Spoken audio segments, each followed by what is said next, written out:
when Lek was a little girl, when she was young, these beans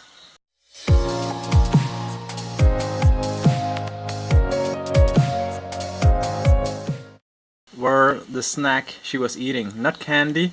People on the countryside in Thailand ate a lot of plant food when they were young, and then grow up to become very strong people.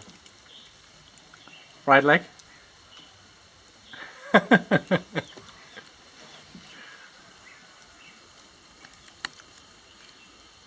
So when they go to get old, you don't eat the outer layer, you only eat the beans inside.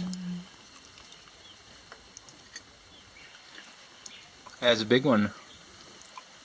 From Auntie's garden.